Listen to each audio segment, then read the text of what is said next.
My name is Iris Tmain, and I just turned 18. At my birthday party last night, my dad pulled me aside and spoke in a low voice. When this is over, you're going to sign some papers for Uncle Wade, he said. Just a formality.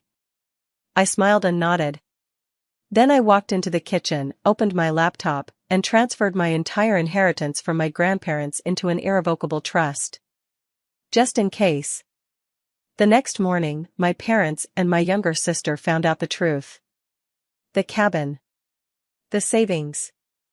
The investments. Everything was protected behind a legal wall they could not touch. My dad went pale. My uncle, who had already signed a deal to sell property he never owned, called a lawyer.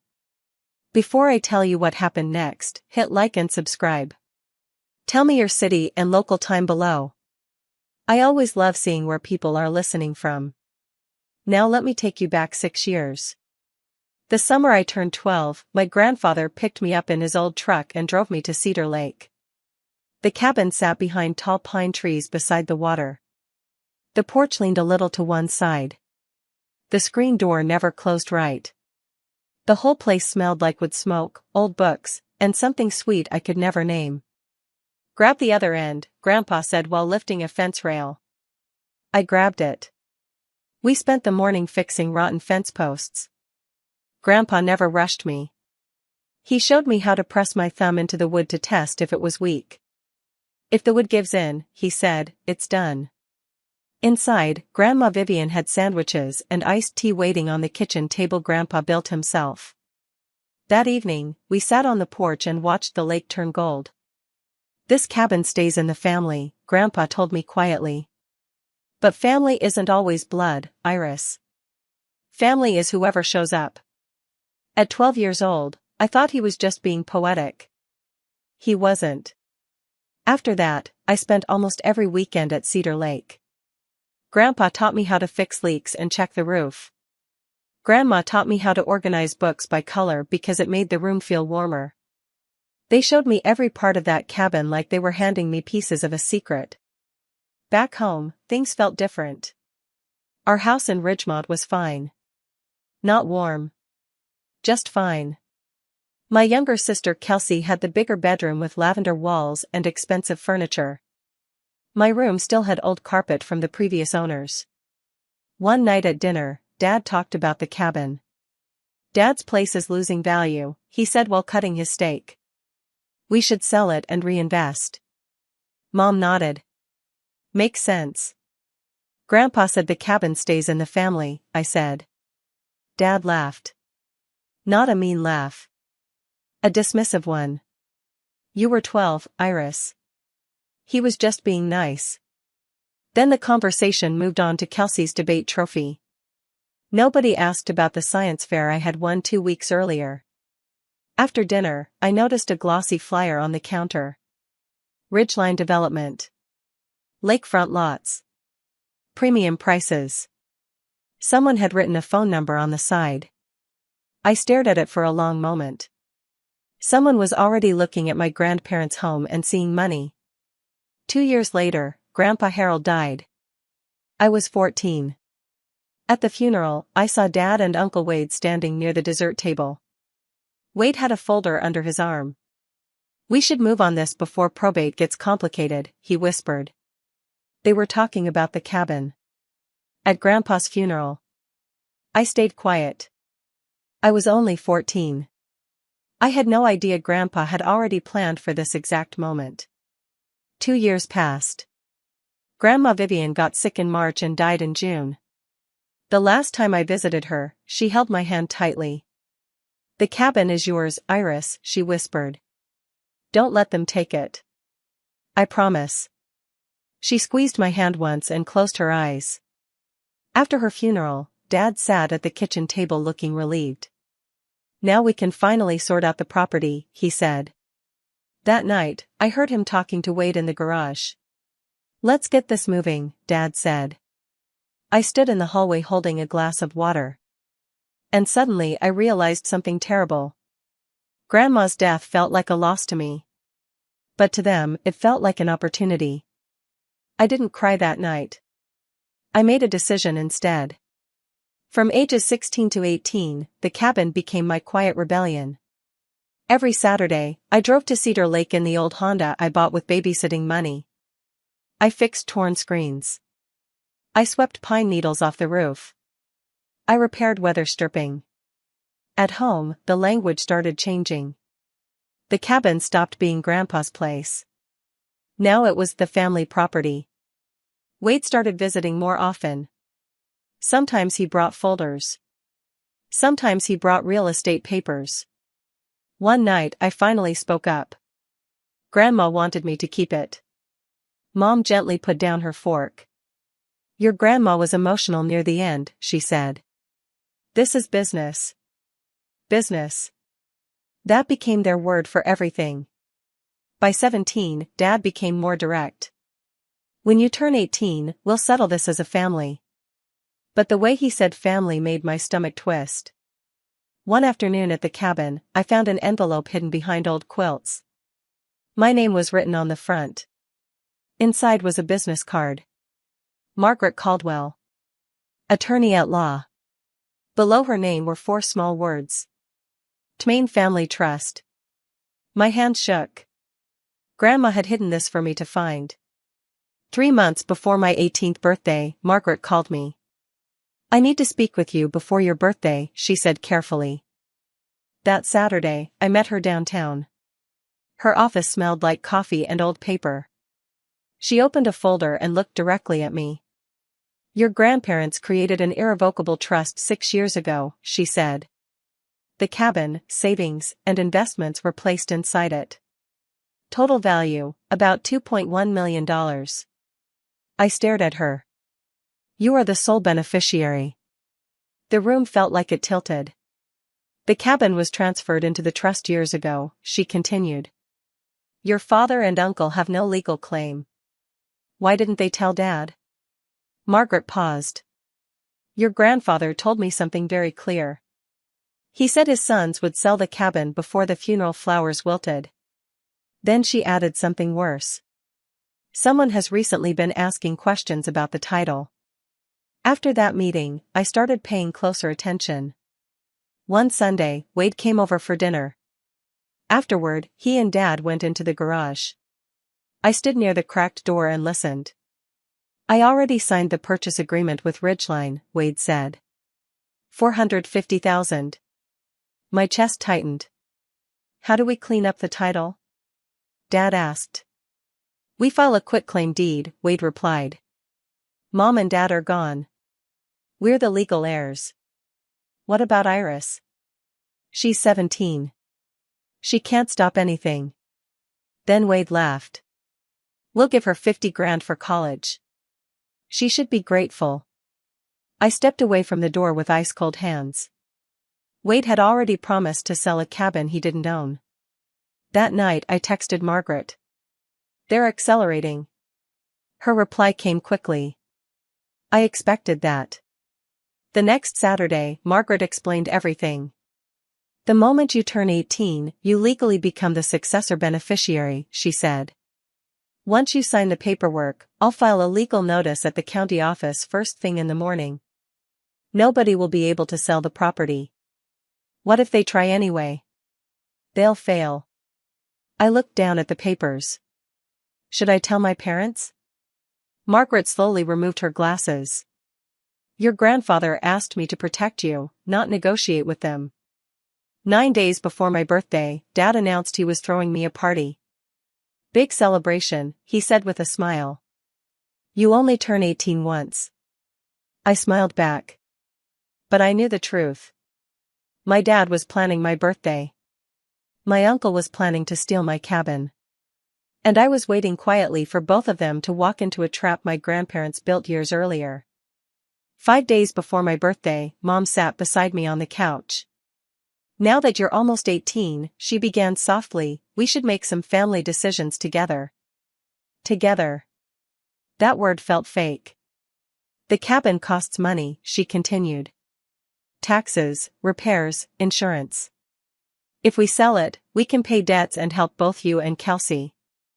Grandma wanted me to keep it. Mom's patience slipped for just a second. Sentiment doesn't pay bills, Iris. Dad walked in at the perfect moment. I already talked to a buyer, he said proudly.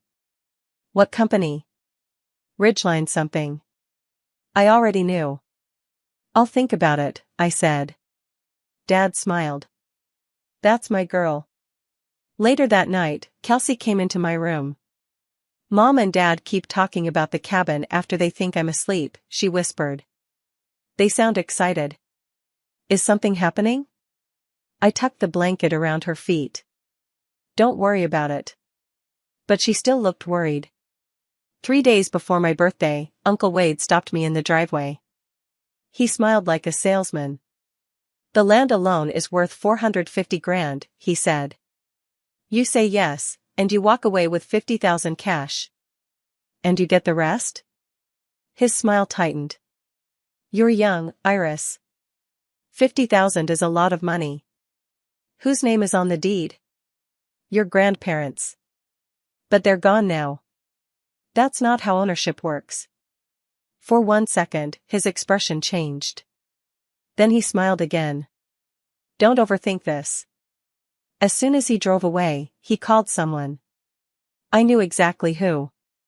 The night before my birthday, I drove to the cabin alone. The lake was dark and silent. I sat on Grandpa's porch chair and opened Margaret's email. All the legal papers were ready. Everything waited for my signature. At midnight, I read every page twice.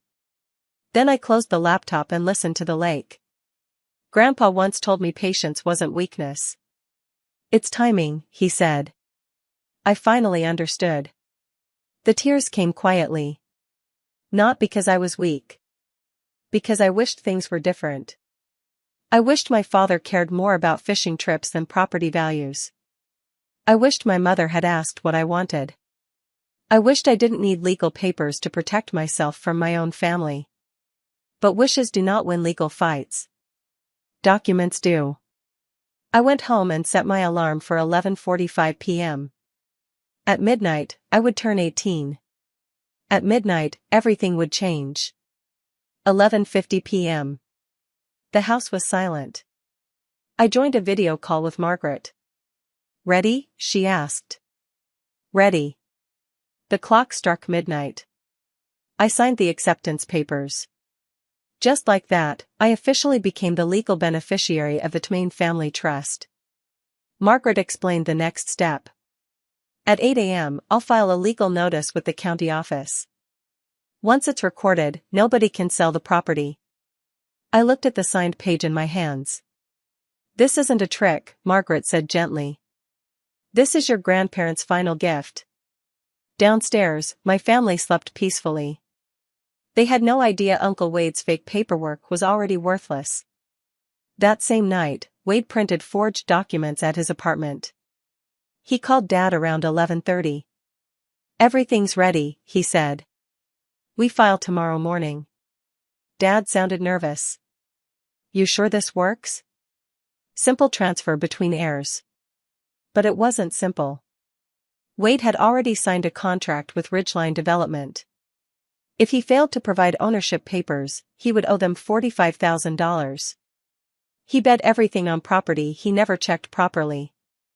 And by morning, he was going to learn the truth. My birthday party started at 4 in the afternoon. The living room was full of neighbors, church friends, and relatives.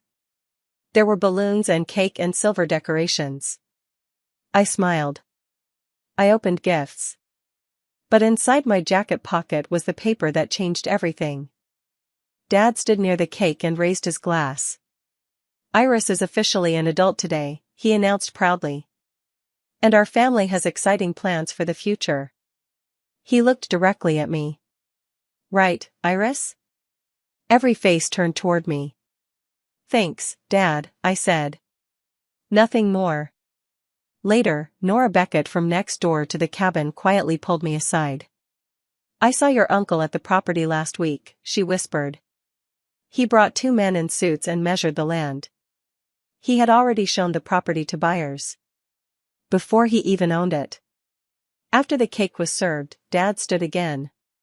Our family has struggled financially, he announced loudly. But Harold and Vivian left us something valuable. The cabin at Cedar Lake. The room became very quiet. And as a family, he continued, we've decided to sell it. We've decided. The words hit me like cold water. Dad smiled at me. Iris understands this is best for everyone. I slowly set down my fork. I never agreed to sell the cabin.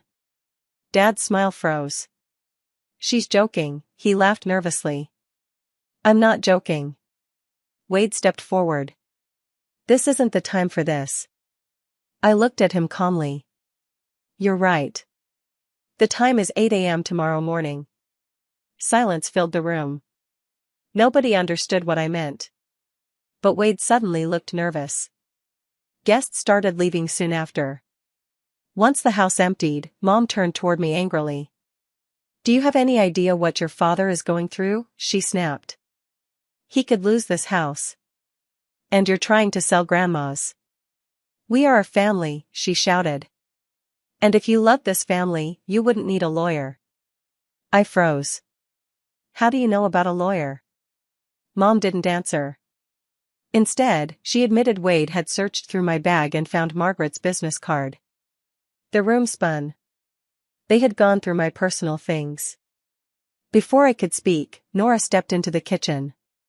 That girl has every right to speak with a lawyer, she said firmly. Mom glared at her. This is family business. Nora didn't back down. Vivian would want Iris protected. After Nora left, Dad closed the kitchen door. The house suddenly felt small. Here's what's going to happen, Dad said slowly.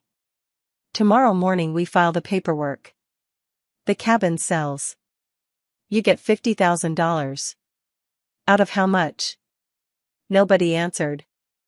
And if I refuse? Dad's face hardened. Then you're on your own. No help with college. No living under this roof. The words hurt more than I expected. You're threatening to kick me out? I'm asking you to be part of this family. I stood up. I am part of this family, I said quietly. I'm the part that keeps promises. Then I walked upstairs. That night, I sat on my bed holding the signed trust papers. My grandparents had known exactly what would happen. And they protected me before I even understood why I needed protection. At 8 a.m. the next morning, the county recorder's office opened. Margaret Caldwell was the first person through the door. She handed over the trust documents and filed the legal notice against the cabin property. Done. From that moment forward, anyone checking the title would see the truth. The cabin belonged to the trust. And I was the beneficiary. At 8:14, Margaret called me. It's done, she said. I sat quietly at the kitchen table eating cereal. Dad and Wade came downstairs dressed for business. We'll be back by lunch, Dad said while grabbing his keys. I looked up calmly. Good luck. At 9:05 a.m., Wade handed his quitclaim deed to the county clerk. The clerk typed the property number into her computer. Then she stopped. I can't record this document, she said. Wade blinked. Excuse me? The property is owned by the Twain Family Irrevocable Trust. It has been for 6 years. Dad stepped forward. That's impossible. The title records are clear, the clerk replied. Then she added the final blow. There's also a legal notice filed this morning. Wade's face drained of color. Dad slowly turned toward him. You said this was simple. I didn't know about the trust. You're a real estate agent. Dad shouted. How did you not check? Margaret sat quietly in the waiting area watching everything happen. She never said a word. She didn't need to. At 9:22, Dad called me. What did you do? He demanded. I accepted what Grandma and Grandpa left me. You went behind our backs with some lawyer. Dad, I said softly, the lawyer has been involved for 6 years. You just never asked. Heavy silence filled the line. This was my parents' property, he whispered. And they chose me to protect it. Another long silence. Not because they didn't love you, I said carefully. Because they didn't trust you with it. Dad hung up. A few minutes later, Ridgeline Development called me. Their lawyer sounded frustrated.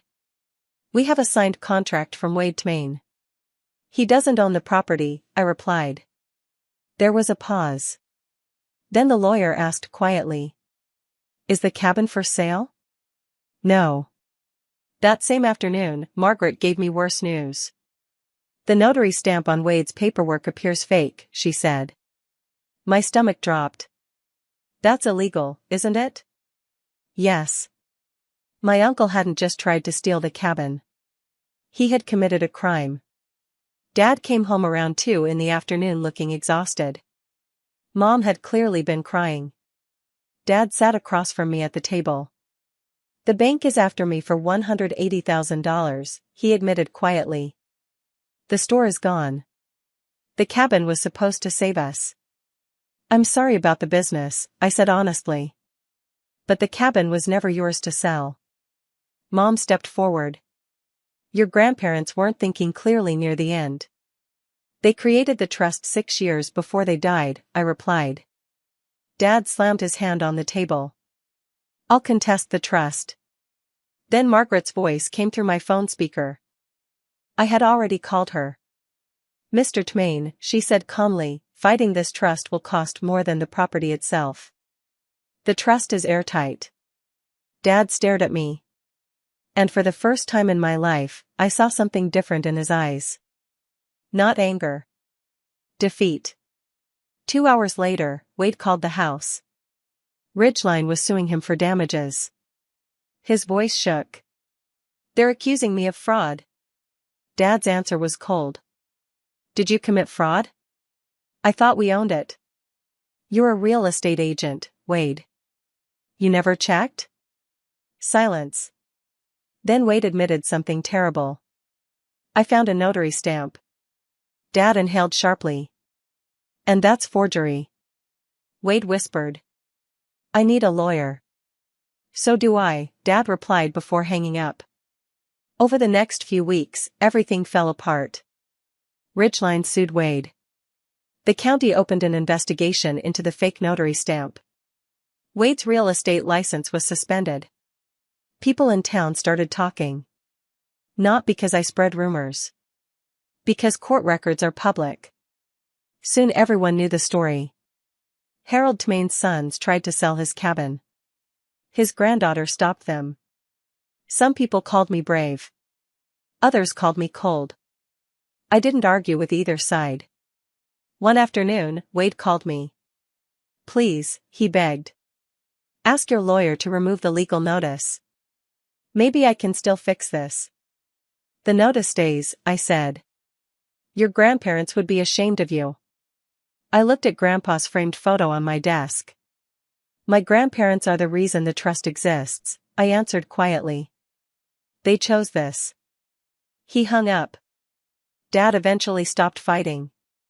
He sold the building supply store at a loss and worked out a payment plan with the bank. Mom went back to work at a pharmacy. The house stayed. Barely. For 2 weeks, Dad and I barely spoke. The silence inside the house felt heavy. One evening, Kelsey called me from a friend's house. I don't understand everything, she said softly, but I'm sorry they hurt you.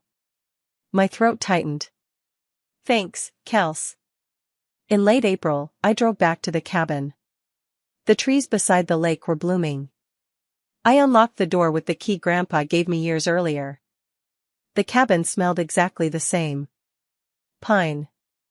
Old books. Sun-warmed wood. I walked through every room slowly. The kitchen table Grandpa built. Grandma's colorful bookshelves. The porch where we watched sunsets. Then I found another envelope in the desk drawer. My name was written on the front in Grandpa's handwriting. Inside was a letter. He wrote that he loved his sons, but they never understood the difference between something that has value and something that is valuable. Then came the line that broke me. I chose you because you asked if the roof needed fixing before you ever asked what the place was worth. At the bottom, he wrote, "Take care of it. It took care of you first."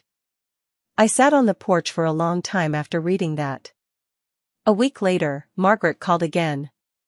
"The legal notice can now be removed," she said. "The title is fully secure." "And Wade?" "He settled with Ridgeline by taking out a personal loan. The deal is dead." Then she added one more thing. "Your grandparents also created a separate college fund for you. $50,000. With interest, it's now over $58,000. I closed my eyes. 50,000. The same amount Dad and Wade tried to use to buy my silence.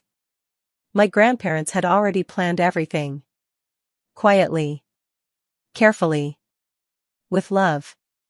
That week, I enrolled at Ridgemont Community College. Environmental Science. Minor in Forestry. The cabin was only 20 minutes away. For the first time, I wrote the cabin's address under home address. And it finally felt true. A few days later, I asked Mom and Dad to meet me at a coffee shop. Neutral ground. Not the house. Not the cabin. Somewhere calm. They looked nervous when they arrived. After we sat down, I spoke first. "I love both of you," I said quietly. "But the cabin is not for sale. Not now. Not ever." Mom opened her mouth to argue. I stopped her gently. "You threatened to throw me out. You searched through my bag. You tried to pressure me into giving away something Grandma trusted me to protect." Dad stared into his coffee. Finally he whispered, "I don't know how to fix this." "You don't have to fix it today," I said. Then I stood up. "I'll call you Sunday." It wasn't forgiveness. But it was a beginning. One Sunday in May, Kelsey came to the cabin carrying pizza. We sat on the porch watching the lake. "I didn't know about any of it," she said quietly. "I know. Was I part of the problem?" I looked at my little sister. She hadn't asked for any of this. "You were a kid, Kelsey." "We both were." She looked out at the water. "It's beautiful here. Grandma used to say that every time she sat on this porch." Kelsey smiled softly. "Can I come back sometimes?" "Anytime." We spent the afternoon talking about school and the dock and the heron standing near the shore. For the first time in a long while, things felt peaceful. Early one morning in June, I sat alone on the porch with a cup of coffee. Mist floated above Cedar Lake. The trees stood dark against the sunrise. I thought about everything that happened. I didn't win against my family. There's no victory in being hurt by people who were supposed to protect you. But I kept my promise. And for the first time in my life, I stood somewhere that truly belonged to me. Not because I fought harder. Because two people loved me enough to prepare for the future before I even saw the storm coming. My grandparents couldn't stop my father from becoming desperate. They couldn't stop Wade from chasing money. But they could make sure I had solid ground beneath my feet. I looked out at the lake turning blue in the morning light. Grandpa was right. There's a difference between something that has value and something that is valuable. And my family spent years focused on the wrong one. If you're listening to this and you feel like nobody is protecting you, remember something. Sometimes the people who love you prepare for you quietly. Sometimes they build shelter long before the storm arrives. And sometimes all you have to do is keep the promise they trusted you with. That's my story. If it made you feel something, share it with someone who needs to hear it. And if you haven't subscribed yet, I'd love to see you in the next story.